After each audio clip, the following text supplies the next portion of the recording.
Bonjour, bonjour tout le monde. Je vous invite à vous asseoir, s'il vous plaît, pour être à temps, prêt pour le début de l'émission télé toute spéciale qui débute aujourd'hui.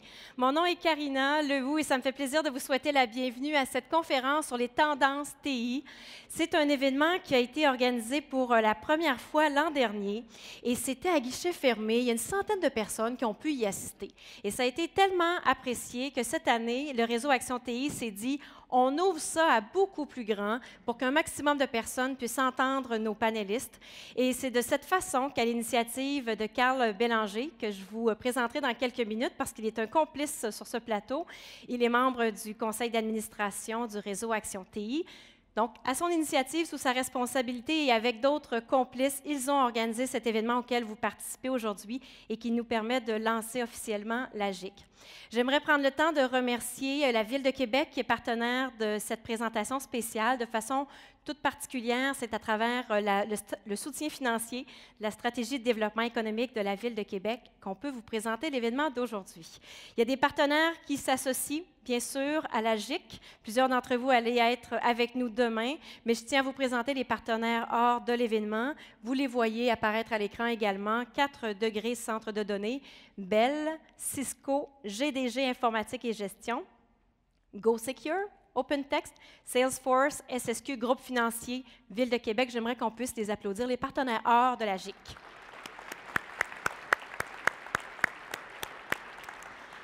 Sur ce, je vous propose d'accueillir sur scène dès maintenant le président du comité organisateur de cette 39e GIC, M. Frédéric Martel. Bonjour Frédéric. Bonjour Karina. Bienvenue. Merci. Bonjour à tous. J'ai l'immense privilège de vous souhaiter la bienvenue à cette 39e édition de la GIC, l'événement Affaires et TI. À tous nos habitués de l'événement, et vous êtes très nombreux ce soir, vous aurez remarqué qu'on a maintenant un format sur 2 jours. C'est la première fois en 40 ans qu'on va rompre avec une habitude, et si on a décidé de faire ça, c'est une façon pour nous de tenir nos engagements, c'est-à-dire de vous offrir un événement qui va être riche en contenu, tourné vers l'avenir et qui répond à vos besoins. Force est de constater qu'on a eu de raison de faire ça. On me dit que vous êtes près de 1000 personnes dans la salle ce soir, donc je vous en remercie. Je vous souhaite une excellente conférence, une excellente GIC en parle ce soir, et je vous dis à demain pour la journée principale. Bonne journée, bonne GIC. Merci beaucoup, Frédéric. Merci. C'est parfait. Alors, je vous ai dit que j'aurais un complice dans le cadre de cette toute première édition de la GIC en parle. Il est au conseil d'administration du réseau Action TI. Il est également directeur des technologies de l'information chez EBC. Accueillons M. Carl Bélanger.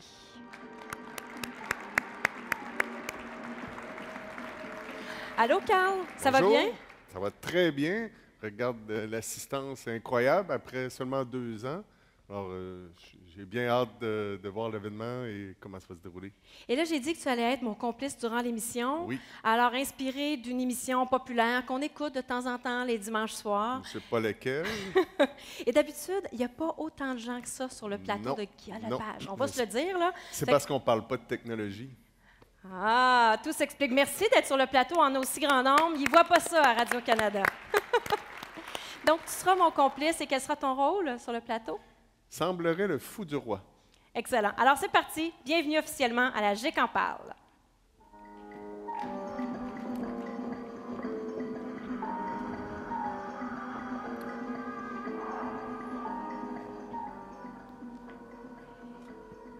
Et j'ai le plaisir à l'instant de vous présenter les 4 panélistes qui ont accepté de se prêter au jeu et d'être sur notre plateau ce soir. Accueillons d'abord Mme Anne-Marie Croteau, professeure en gouvernance des technologies de l'information et doyenne à l'École de gestion John Molson de l'Université Concordia. Bonsoir. Monsieur Richard Garneau, chef de compte senior chez Forrester Research. Bonsoir. Monsieur Johan Gaumont, associé chez Deloitte Digital.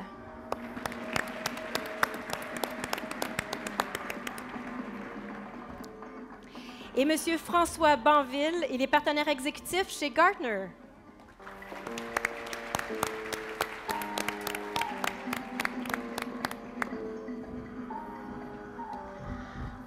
Alors, Madame et Messieurs, soyez les bienvenus officiellement sur le plateau de la GIC en parle. Merci d'avoir accepté de jouer le jeu, parce qu'on est dans une formule un peu originale. On voulait tenter l'expérience. Je pense qu'on va avoir beaucoup de plaisir. C'est le mot d'ordre qu'on s'est donné pour la GIC en parle aujourd'hui. Et c'est l'occasion, surtout, c'est ce qui nous intéresse, c'est pour ça que les gens sont sur le plateau, de vous entendre sur les différentes perspectives du côté TI, les tendances. Carl, quelques mots d'entrée de jeu? Oui, alors effectivement, ça va être une belle soirée.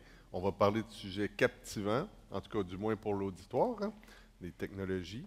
Mais avant de débuter avec les conférenciers ou les panélistes, je propose d'y aller avec une petite citation. J'aurai quelques petites citations durant la soirée. Alors, je débuterai avec une première citation, comme suit. « Le monde de la technologie, c'est l'innovation du jour au lendemain. » Voilà. C'est pas mal ça qu'on vit aussi dans les organisations. Merci pour cette première pensée qui va nous faire réfléchir. Je vais vous présenter chacun des panélistes pour que vous puissiez les connaître un peu, puis par la suite, chacun d'entre eux, tour à tour, a préparé une présentation pour vous. Madame Anne-Marie Croteau. Vous êtes professeure en gestion stratégique des technologies de l'information, récemment, au printemps, nommée doyenne de l'école de gestion John Molson à l'Université Concordia. Et je tiens à le souligner, première femme à occuper ce poste. Ouais. Félicitations, madame. Merci beaucoup. Merci. Elle est aussi la première femme à avoir obtenu un doctorat spécialisé en système d'information. C'est à l'Université Laval il y a près de 20 ans. Vous êtes active dans l'univers des TI de plusieurs façons. Je vais mentionner deux de façon plus particulière. Vous siégez au conseil d'administration de la Société de l'assurance automobile du Québec depuis 8 ans et vous présidez le comité des TI, en plus de faire partie du comité d'éthique et de gouvernance. Vous êtes aussi membre du conseil d'administration d'Hydro-Québec depuis un peu plus d'1 an et vous présidez le comité des TI. Ouais. Bienvenue. Merci beaucoup. Monsieur Richard Garneau, à mes côtés. Bienvenue. Oh. Monsieur Garneau, chef de compte senior chez Forrester Research, au cours des 35 dernières années, vous avez œuvré dans le secteur des TI, dans le milieu des affaires. C'est ce qui vous a donné l'occasion d'être en contact avec de nombreux gestionnaires dans le secteur public, notamment dans le secteur financier, commercial, start-up, etc. Vous avez appuyé plusieurs exécutifs au niveau des lignes d'affaires dans cette nouvelle ère.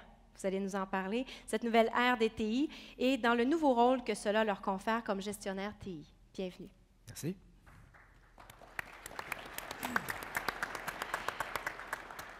À ma gauche, à votre droite, M. Johan Gaumont. Bonsoir. Bonjour. Bonsoir. Vous êtes associé chez Deloitte Digital et au sein de votre firme, vous êtes leader du groupe Technologie numérique pour le Canada et au Québec, leader du marché numérique.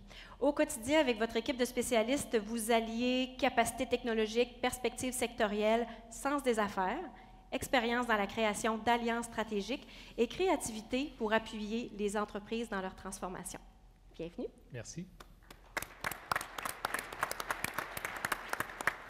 Et Monsieur François Banville, bonsoir. Bonsoir.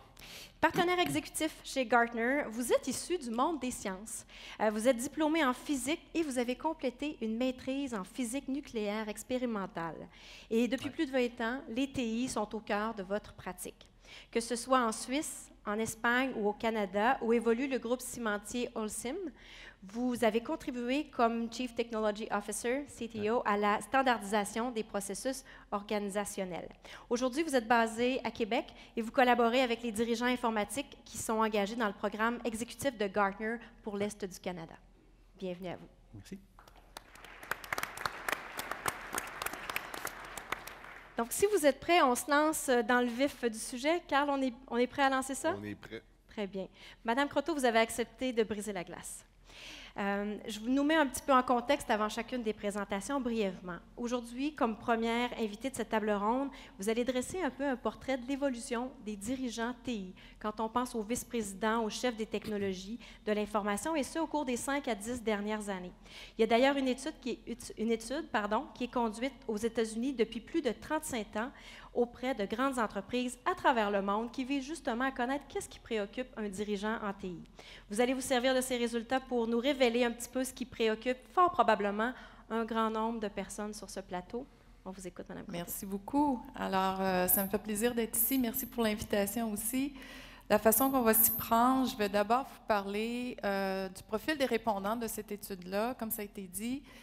L'idée, c'est de vous mettre en contexte ce qui a été fait dans le passé, quelles sont les préoccupations, mais pour voir aussi qu'il y a des choses qui restent les mêmes, même si on se projette dans le futur pour le reste de la présentation. L'idée, c'est vraiment de donner un point de départ, si on veut. Alors, c'est une étude qui est faite avec près de 5000 membres de la Society for Information Management. Il y a 801 dirigeants qui ont répondu à ça. On parle ici des Chief Information Officers, les VPTI, les plus hauts dirigeants dans les entreprises. Puisque j'ai pensé pouvait être intéressant de partager avec vous, c'est leur profil. Premièrement, il y a une évolution. 46 d'entre eux se rapportent directement au PDG, alors qu'il y a à peu près 5-10 ans, c'était autour des 31 %. Alors déjà, il y a une évolution, à savoir que les responsables des TI se rapprochent de la haute direction, ce qui est une bonne nouvelle à mon sens. En termes de n'est-ce pas? Oui. Mon fou, je vais aller le chercher un petit peu. Alors, en termes de revenus moyens des entreprises, c'est 5 %. Ça, c'est constant. Ça évolue pas beaucoup. Ça reste autour de 5 %. Maintenant, par rapport aux répondants comme tels, ils sont âgés de 50 ans en moyenne. L'échantillon est à peu près de 88 % d'hommes. Ils sont en poste depuis 5,6 ans, un peu plus de 5 ans.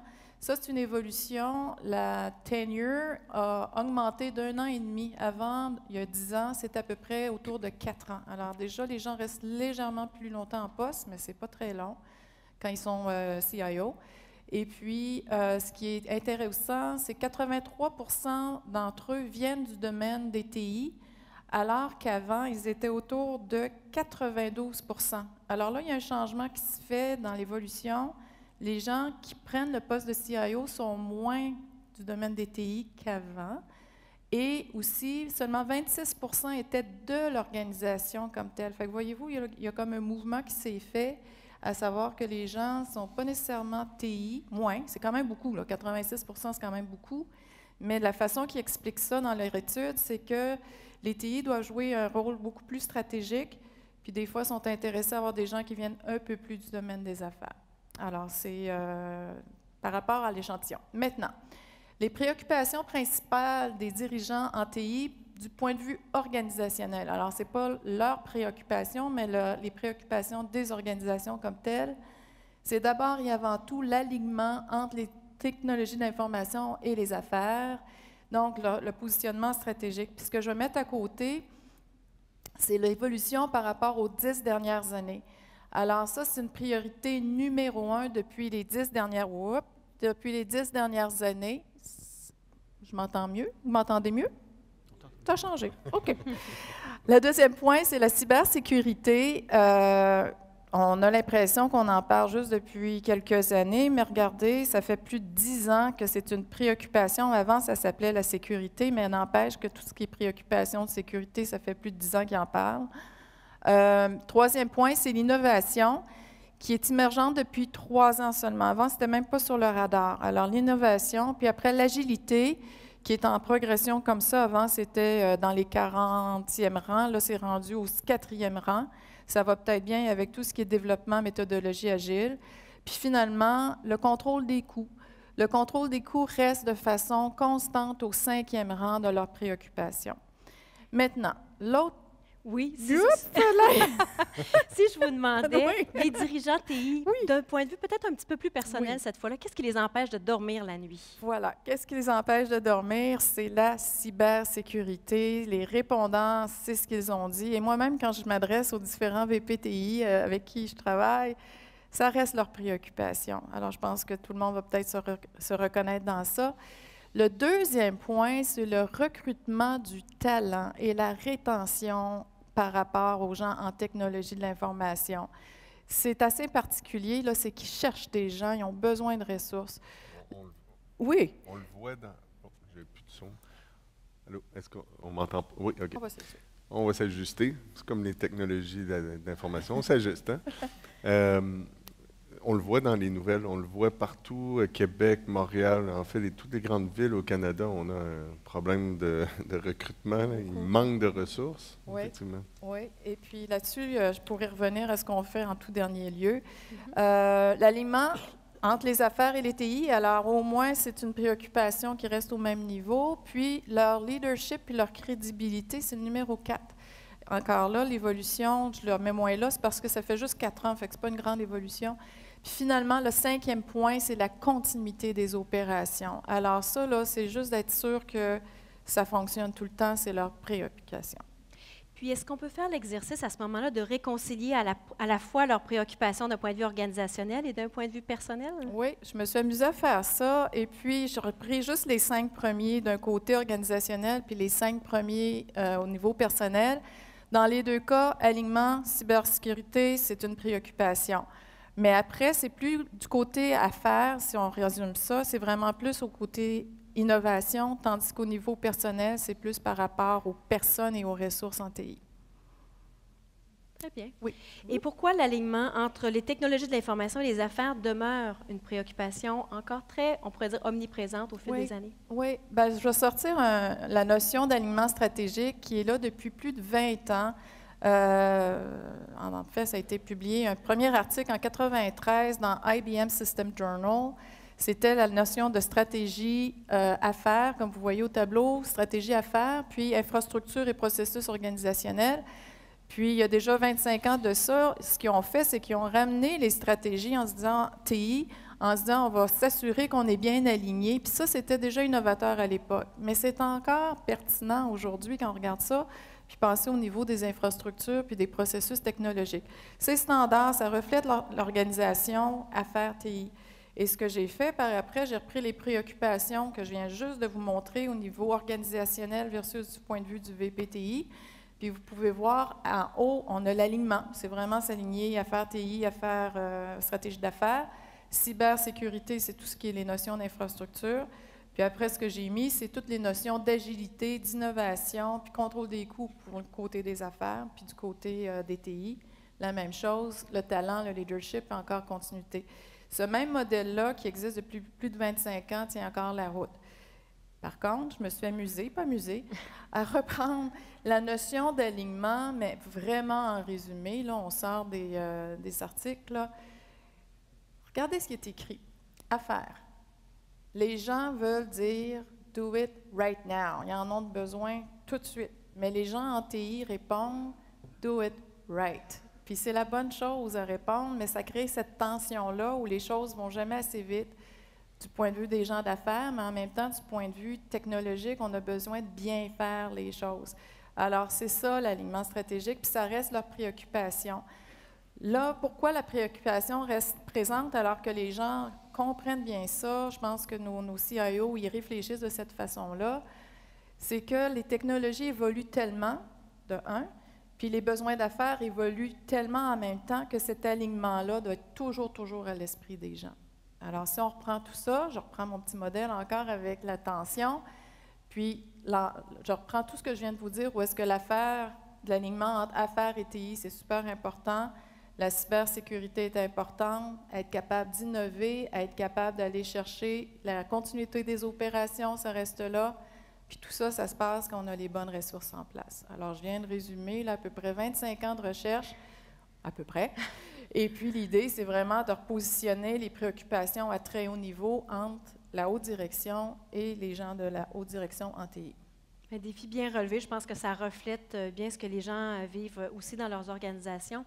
Maintenant qu'on connaît les préoccupations, est-ce que les dirigeants TI ont les moyens nécessaires, les moyens financiers nécessaires pour les atténuer, ces préoccupations? Ouais. Est-ce qu'on a la possibilité de changer les choses? Il y a beaucoup d'argent qui se met en TI. Ce que la recherche redonne, c'est qu'il y a comme 3 niveaux. Ils ont été demandés cette question-là.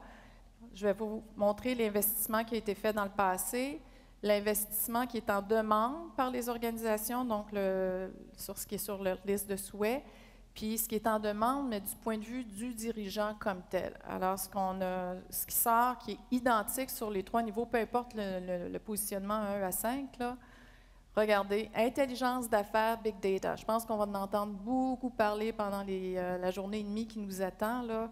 Il y a de l'investissement qui a été fait là-dedans. Il y a encore beaucoup de besoins d'affaires par rapport à ça. Les gens en demandent beaucoup. Mais regardez, pour le dirigeant en TI, c'est numéro 4. C'est important, mais ce n'est pas le numéro 1. Par contre, cybersécurité, on voit que nos dirigeants là, en TI se sentent vraiment interpellés par ça. C'est la préoccupation numéro 1. Mais regardez, info nuagique, tu sais, la grande question, est-ce que c'est sécure, est-ce qu'on doit aller là ou pas, là? Pour les dirigeants, là, c'est numéro 5. Ça a été fait, c'est comme en cours c'est en train d'être réglé, mais ce n'est pas la préoccupation numéro 1. Voilà pour ça. Par contre, ce qui est en termes d'investissement à venir ou pour le dirigeant, c'est la continuité des opérations. Il semble qu'il y a une fragilité qui est là, il faut mettre plus d'argent, c'est leur préoccupation. Et du point de vue des autres parties du passé, on a mis beaucoup d'argent dans les applications, dans la gestion des relations avec le client. On va en entendre parler encore. Puis regardez, je reviens en numéro 3 pour la demande pour les dirigeants. C'est le talent, la relève, la formation, la rétention. C'est super important pour eux. Alors, si on résume ça, bien, attendez, si vous me permettez, je vais enlever mon chapeau de chercheur pour 2 secondes, puis je vais remettre mon chapeau de professeur puis de doyenne d'une école de gestion, puis je vais parler au nom de tous mes collègues qui sont dans ce domaine-là.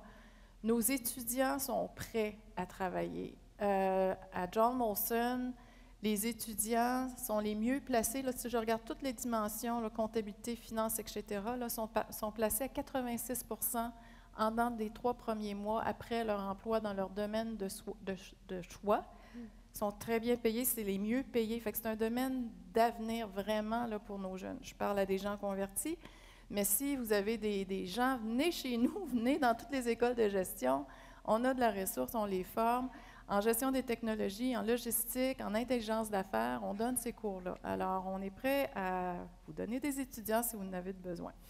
Alors, en conclusion, l'alignement stratégique et la cybersécurité, c'est omniprésent, mais ce n'est pas nouveau. Ça fait au moins 10 ans que c'est le cas. Du domaine des affaires, leur préoccupation, c'est d'aller chercher l'agilité, l'innovation, tout ça dans l'esprit de contrôler les coûts. Et du point de vue des dirigeants en TI, ben, c'est vraiment d'aller chercher la main-d'œuvre puis de s'assurer qu'on continue nos opérations telles qu'elles sont supposées d'être. Merci beaucoup, Mme Croteau. plaisir. C'était tout un défi de ramener 25 ans en quelques minutes Voilà. et vous l'avez relevé. Merci Bravo. beaucoup.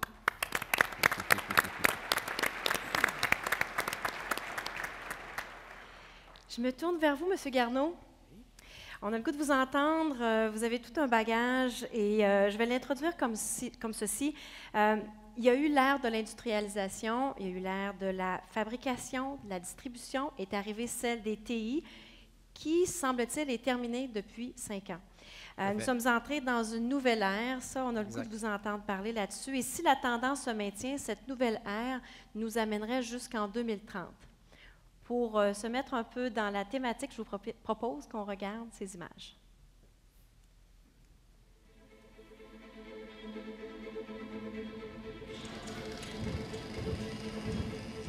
The revolutions came in waves.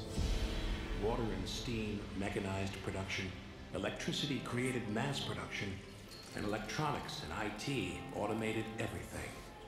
It brought us the mainframe, the client server, the cloud, and now the next wave is building, a blurring of the physical and digital world. A fourth industrial revolution is here. But the most profound change is not happening in technology itself. It's happening to the customer. The great equalizers, technology, mobility, and the internet have made customers exponentially smarter, faster, and put them in control like no other time in history. The age of the customer has arrived, and everything you need to succeed is here.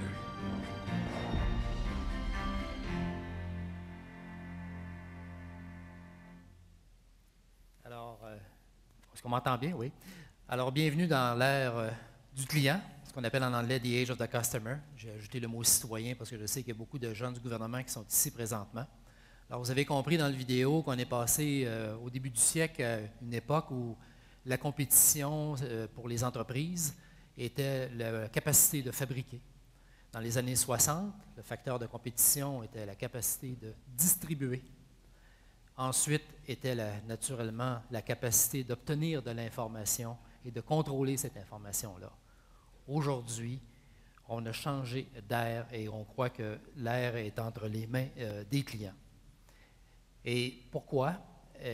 L'avantage, pas pourquoi, mais l'avantage que les organisations y voient, c'est que le facteur de compétition aujourd'hui réside dans la connaissance et l'engagement avec ses clients. Ça devient le nerf de la guerre pour les organisations de tout acabit. Dans l'ère des TI, la technologie était possédée par les organisations, par les gouvernements. Aujourd'hui, la technologie est entre les mains des clients, des citoyens. Et ce que les lignes d'affaires réalisent, ce que les gens en marketing, les gens en affaires réalisent, c'est que dans l'ère The Age of the Customer, il y a plusieurs constats. Le nerf de la guerre, pour ce cas de distinguer, va être l'expérience client à partir de maintenant, et c'est déjà commencé. On réalise de plus en plus que les clients sont de plus en plus digitales, naturellement, et ils recherchent des expériences, pas seulement physiques, mais des expériences digitales. Et afin de servir vos clients, de retenir puis d'aller en chercher d'autres, il est important que toutes les organisations, naturellement, fassent leur transformation digitale le plus rapidement possible. Et une des grandes fondations, naturellement, c'est la capacité des organisations de pouvoir faire l'analyse des données. Il y a tellement de données, c'est tout un univers. Et naturellement, le nouveau champ de bataille, c'est le mobile. Monsieur Garneau, l'ère du citoyen, l'ère du client, ça pose certainement son lot de défis pour les organisations. J'aimerais que vous nous en parliez, vous nous indiquiez quels sont les principaux défis pour les organisations. Oui, je vais résumer ça assez simplement, puis on va les revoir un par un, si vous me permettez.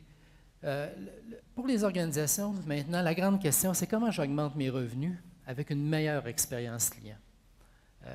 Je vous l'ai dit, à The Age of the Customer, l'expérience client est devenue le facteur de compétition le plus important. Mais comment j'augmente mes revenus? Oups, excusez-moi. Comment je me différencie avec des nouvelles applications mobiles? Comment j'utilise l'intelligence artificielle? Comment j'analyse toutes les données? Comment je comprends les valeurs des clients? Et surtout pour vous, autour de la table ici, les technologies d'affaires. Ne parlons plus de TI, c'est un mot dépassé, parlons plutôt de technologie d'affaires. Quel type de technologie d'affaires allez-vous développer pour engager le client? Ça, c'est le défi pour vous tous ici. Alors, allons-y avec l'expérience client. C'est quoi l'expérience client? C'est bien simple. Hein? C'est simplement comment on perçoit une interaction, qu'elle soit physique ou digitale, avec une organisation. Quand je dis organisation, je vais prendre le mot organisation pour toute organisation, qu'elle soit de secteur public, commercial, etc. Aujourd'hui, ce qui est important, ce n'est pas le produit, ce n'est pas le service qui est important. C'est comment, c'est quelle expérience que je vais vivre lorsque je vais acquérir un produit et un service. Et comme client, on est exigeant. Hein? On l'est de plus en plus exigeant sur l'expérience d'achat en ligne. On compare d'un moment à l'autre.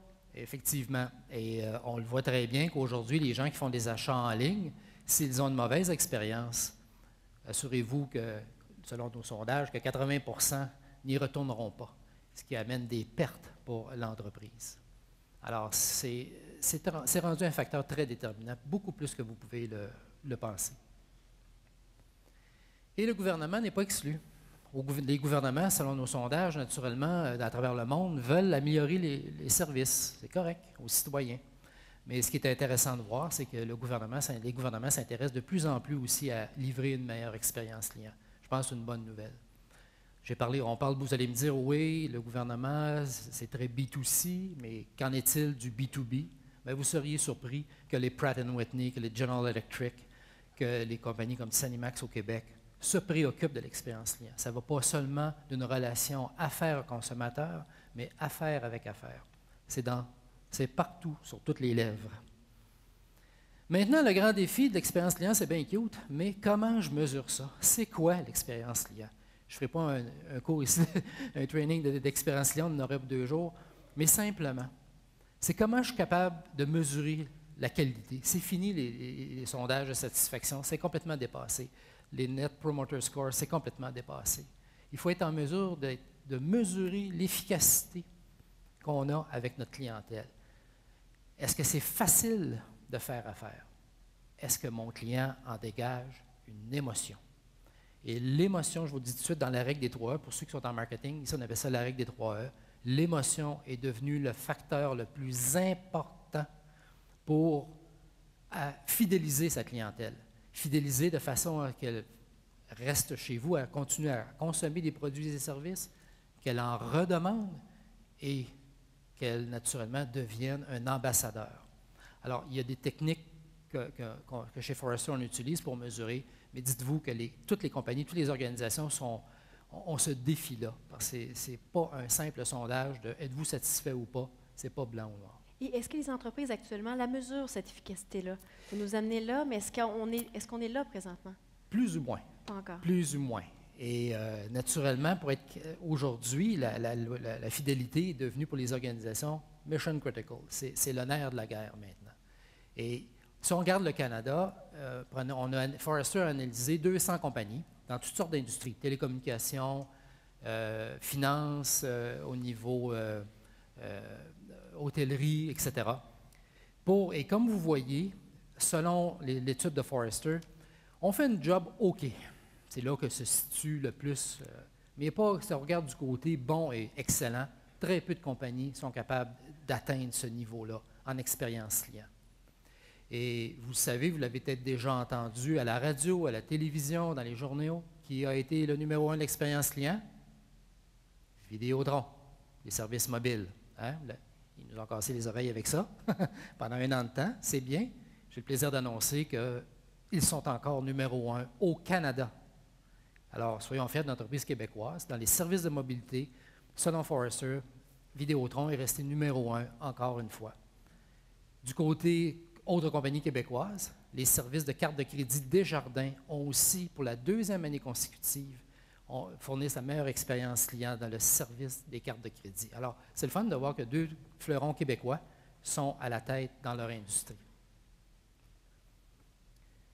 C'est clair que quand on interroge les gestionnaires, les gens d'affaires, encore pour 2018, ils nous répètent tout le temps la même affaire, puis je pense que c'est votre propos également, 68 % veulent améliorer l'expérience client. Viendra en 2e la croissance des revenus et viendra en 3e la réduction des dépenses. Est-ce qu'il y a un risque si on ne s'intéresse pas à ça, si on n'investit pas de temps ou de ressources à l'expérience client? Est-ce qu'il y a un risque pour l'entreprise? Oui, il y a un risque et on vient de le vivre dernièrement partout au Canada. Sears est disparu. Selon le Forrester Index aux États-Unis et au Canada, Sears avait la dernière position de notre score. Et vous voyez ce qui est arrivé. Alors ici, on a établi une corrélation, ce que vous voyez sur le tableau en vert. On a pris les 10 compagnies les plus performantes aux États-Unis et on s'est aperçu que leur valeur boursière a augmenté beaucoup plus que ceux en bleu, on n'a presque pas cru. Leur valeur boursière a tombé presque nulle et certaines, comme Sears, ont disparu et d'autres seront à venir. Et ceux qui ne participeront pas à ce changement-là dans l'ère du client, on prédit que d'ici 10 ans, ils vont disparaître. Il n'y aura pas juste Sears qui va disparaître, d'autres vont disparaître. Et le grand défi, encore, c'est bien beau de faire l'expérience client. Vous allez peut-être reconnaître que vous avez eu une bonne expérience client. Tantôt, sur le graphique, je ne sais pas si vous avez remarqué, les chiffres de 2017 sont plus bas que 2016. Pourquoi? C'est qu'on a donné en 2016, 2015, une bonne expérience client. Les gens s'habituent et en veulent et en redemandent un petit peu plus. Donc, il faut relever encore la barre. Alors, vous pouvez vous imaginer que vos lignes d'affaires s'arrachent les cheveux et ce n'est pas terminé. Changeons de sujet. Petite photo qui a été prise ici en 2005 à la place Saint-Pierre pour revoir le pape. La même photo 5 ans plus tard. Intéressant. Ça, c'est un chanteur rock. Oui, je ne sais pas le pape lequel c'était, là. Mais en tout cas. Alors, pas besoin de vous dire que maintenant, la mobilité, je l'ai dit tantôt, c'est rendu le champ de bataille. La mobilité devrait être pour les organisations ici le hub qui fait l'interaction entre vos clients et votre compagnie, votre organisation. Et pourquoi? Naturellement, de plus en plus, on utilise la technologie partout, comme vous pouvez voir, partout. Je suis heureux de voir qu'au petit coin, 55% des gens utilisent à la salle de bain leur téléphone. Enfin, je ne suis pas tout seul. Alors, c'est partout. Ah, je dirais rien, non. Tu diras rien, c'est bon. Et les milléniaux, les jeunes de 18 à 34 ans, sont connectés sur Internet. Ils s'engagent, ils visitent, font des recherches et dépensent de plus en plus d'argent naturellement via les réseaux. Et le Canada, il n'y échappe pas. Dans les chiffres que vous avez vus tantôt, c'est mondial. Ici, le Canada n'y échappe pas. Au Canada, on remarque que les smartphones sont à 72% de façon globale. Alors, il y a une croissance au Canada et au Québec de l'utilisation des technologies. Est-ce que l'utilisation des appareils, là, des devices, est-ce que c'est une tendance qu'on voit depuis quelques années, ces graphiques-là, ou Oui. ça a changé? Ou... C'est sûr que là, on voit par le graphique une certaine maturité. On arrive à une certaine maturité. Mais ce qu'on remarque aussi, c'est que la tablette a moins de succès. Plus le téléphone intelligent devient le nerf de la guerre, plus que la tablette actuellement. Il y a plusieurs années, l'iPad était hyper populaire, mais il perd de la force, on le voit, là, 50%, j'ai des bons yeux, comme tel. Même, j'ai pas la source et tout, là, j'avais entendu à la radio, il semblerait que le téléphone sans fil a dépassé le téléphone filaire. Là. Il y a plus de 50% des gens qui ont ça à la maison. Exactement. Surtout chez les jeunes, ce qu'on appelle le cord carter est très, très, très populaire. Selon nos sondages, chez les jeunes, on a noté cette tendance à travers le monde. Et naturellement, pour vous autres, pour les gens ici, le grand défi, on a un client d'un côté, on a notre organisation, on a des systèmes, on a un téléphone intelligent, c'est cute, un téléphone intelligent, mais ça jette, puis on en rajette. Hein? Le nerf de la guerre, la distinction, le champ de bataille, c'est développer des applications qui vont engager le client et qui vont offrir une expérience client extraordinaire. Et c'est l'application qui va qui devra correspondre aux attentes des jeunes surtout. Et leurs attentes, c'est d'avoir une application que je peux trouver immédiatement, qui est simple à utiliser, puis qui est pertinente. Et selon nos études, la durée de vie d'une application sur un téléphone intelligent, on ne parle pas de mois, de jours, on parle de minutes. Si ça ne fait pas le travail, les jeunes vont le déliter automatiquement. Alors, c'est un phénomène qu'on voit de plus en plus. Et c'est à ça que vous devez répondre. Avoir des applications qui répondent à ces attentes-là. C'est tout un défi. Il y a un moment où on disait la première minute, c'est ce qu'on a pour faire bonne impression auprès de quelqu'un. Exact. Mais là, c'est plus ça, c'est moins qu'une minute. C'est moins, ou presque. Les jeunes sont très rapides. Et pour les organisations, une application, ce n'est pas un gadget. Il ne faut pas que ce soit vu comme un gadget. Ce n'est pas un nice to have. Une application mobile doit être maintenant considérée comme un actif stratégique. Et ça, c'est hyper important. Puis les gestionnaires, les dirigeants le savent, ça, de plus en plus. Ils regardent leur système legacy, oui, mais de plus en plus. Ils sont très conscients que pour survivre à l'ère du client, leurs applications devront devenir naturellement un actif stratégique. Monsieur Garneau, on vous entend, puis j'imagine qu'un peu tout le monde dans la salle se dit on a vu un peu ces tendances-là arriver autour de nous, on les a vécues, on les vit personnellement, les changements. Est-ce que les entreprises, bien que leurs employés sachent ça, est-ce qu'elles emboîtent le pas? Est-ce qu'elles font les investissements qui sont requis pour qu'on suive la parade ou qu'on soit au-devant de la parade? Oui. On veut ça en affaires. Oui, c'est clair que de plus en plus d'entreprises adoptent cette transformation-là. Nos derniers sondages confirment à peu près 55%. Mais le pourquoi, c'est que ce qu'on prédit d'ici 2020, qui est très proche, hein, d'ici 2-3 ans, 58% des revenus dans le détail vont venir de transactions digitales. 53% des transactions dans le domaine financier vont venir du monde digital. Alors, on n'a pas le choix. On ne peut pas reculer. Alors, c'est clair que tout le monde doit. Cependant, c'est dur pour tous de lire. C'est des gestionnaires du côté affaires et marketing qui nous ont avoué sous le couvert de l'anonymat que l'organisation n'a pas ce qu'il faut pour livrer la marchandise. C'est très lourd. C'est lourd sur vos épaules parce que c'est à vous qu'il s'adresse. Et par contre, les derniers sondages de notre club de CIO prévoient pour 2018, 80% de nos gestionnaires en informatique disent que leur priorité pour 2018, c'est de trouver le chemin pour arriver à cette transformation-là. Alors, ils sont conscients de ce que les affaires leur disent, sans leur dire peut-être. Ils leur disent peut-être à nous, peut-être à Gartner, mais ils n'osent peut-être pas vous le dire, mais ils sont un peu préoccupés, c'est un peu le mot est faible. Mais la bonne nouvelle, c'est que les CIO veulent s'engager à trouver le bon chemin. Et là, on ne parle pas de transformer pour avoir un meilleur site web pour faire des transactions. On parle aujourd'hui de moment digital. On est rendu à qu'est-ce qu'un moment digital? Bien, j'ai besoin de quelque chose, je prends mon téléphone, je fais l'épicerie, j'ai besoin de quelque chose. C'est ça un moment digital. Je m'en vais louer une voiture, j'ai besoin d'assurance, je prends mon téléphone et je règle ça.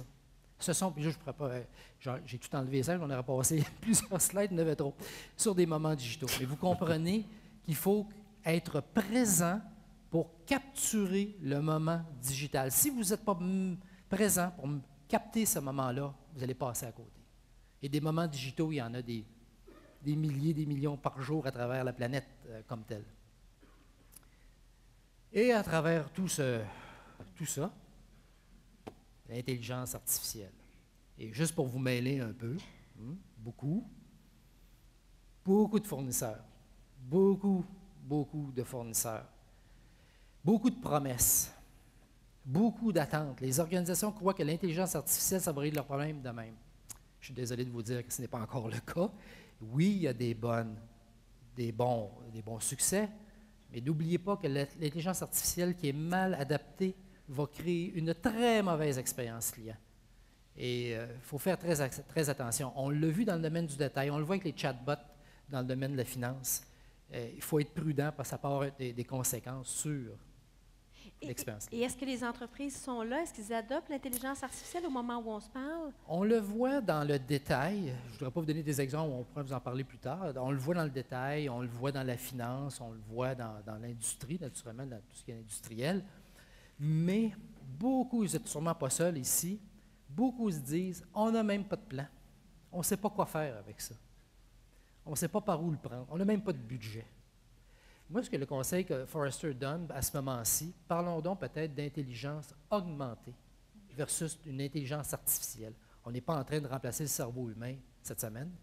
On est au début de l'ère de l'intelligence artificielle. Alors peut-être changer de langage et utiliser un langage, peut-être l'intelligence augmentée, et non penser qu'on remplace. Parce que ça donne une pression sur les organisations qui croient « Ah, l'intelligence artificielle, je jette ça, puis ça fait tout. » Dans certains cas, oui. On va en parler tantôt. Dans d'autres cas, non. Soyez prudents là-dessus. Maintenant, on va parler de données. Les compagnies qui sont obsédées, parce qu'il faut être obsédé. Hein, aujourd'hui, ce n'est pas être je suis customer-centric, vous savez, les bons vieux termes. Là, je m'occupe de mes clients. Non, il faut être obsédé par ses clients. À l'ère du client, à the age of the customer, il faut avoir une obsession. Il faut comprendre, il faut analyser. Et je sais qu'il y a des données, puis qu'il y en a. Et j'adore cette image-là. Ceci est l'écosystème d'une jeune mère de famille qui a des enfants, qui est âgée entre 25 et 34 ans. C'est son univers digital.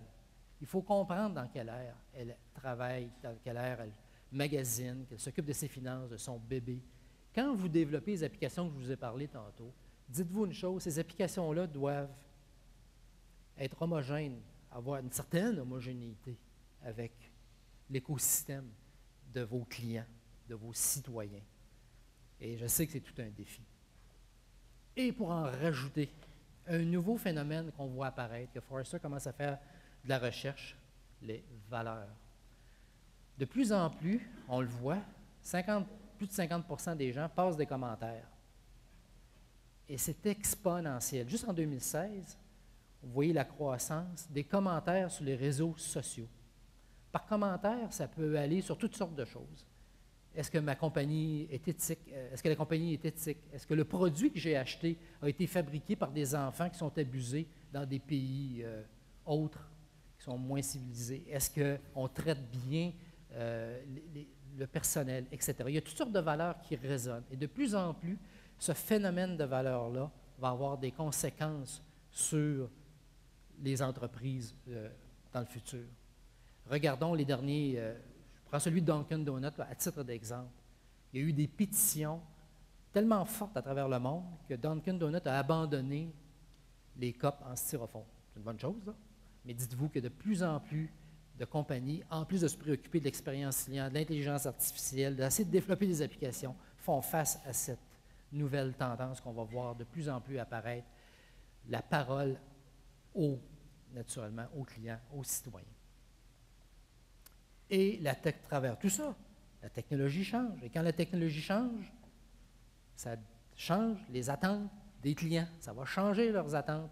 Ils vont s'attendre encore à d'autres choses.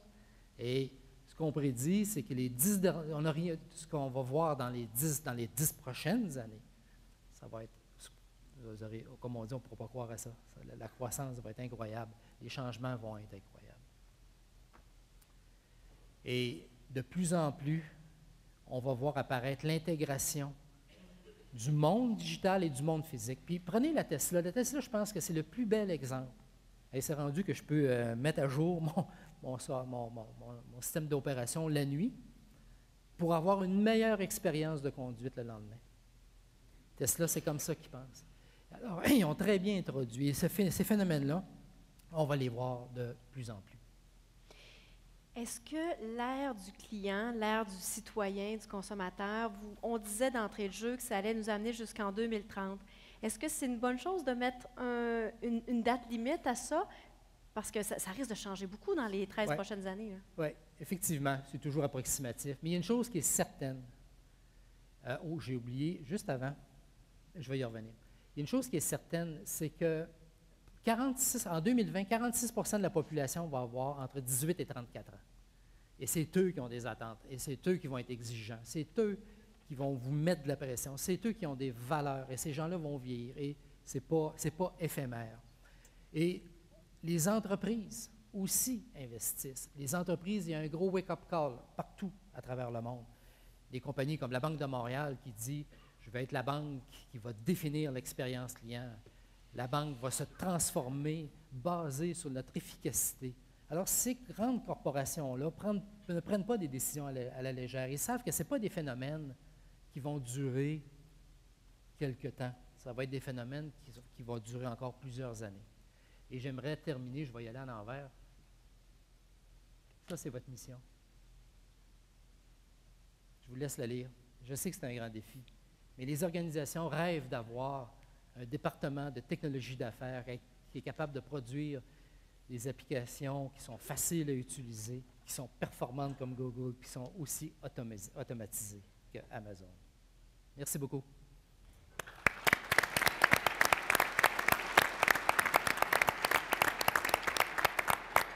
Merci, M. Garneau. Vous nous faites réfléchir, vous nous amenez à considérer du nouveau vocabulaire. Là, je prends des notes. Je vais faire attention pour ne plus parler de technologie de l'information, mais technologie d'affaires. C'est intéressant. J'imagine que ça parle à bien des gens qui ne sont pas nécessairement en TI pur avec nous. Parler d'intelligence augmentée, d'obsession client, ça alimente les discussions. Moi, j'ai une proposition à vous faire, chers panélistes. Est-ce que vous seriez partant pour qu'on fasse une brève pause pour nourrir ces discussions-là? Oui, Carl, qu'est-ce que tu en penses? Moi, je pense que c'est une excellente idée. Puis si je fais du pouce rapidement sur 2-3 éléments que j'ai entendus des premières présentations, on parle d'expérience client, on parle de réduire les préoccupations des dirigeants et des gens en TI. Moi, je pense qu'un verre de vin, ça serait excellent pour faire ça en ce moment. Le moment digital. Ça serait parfait pour la GIC en parle. Alors, je vais inviter Diane à venir sur le plateau. Mélanie, je vous présente Mélanie. Mélanie, qu'est-ce qu'on boit? Karina, ce soir, on boit un Merlot d'Italie. Alors, un Merlot d'Italie, ce sera offert à nos panélistes et ça vous sera offert à tous. Oui. On vous invite à rester en salle, mais on vous apporte le vin à l'instant. Puis on prend une pause de 15 minutes et je tiens à souligner que Mon Avenir TI est le partenaire qui vous offre le vin à l'instant. Bravo!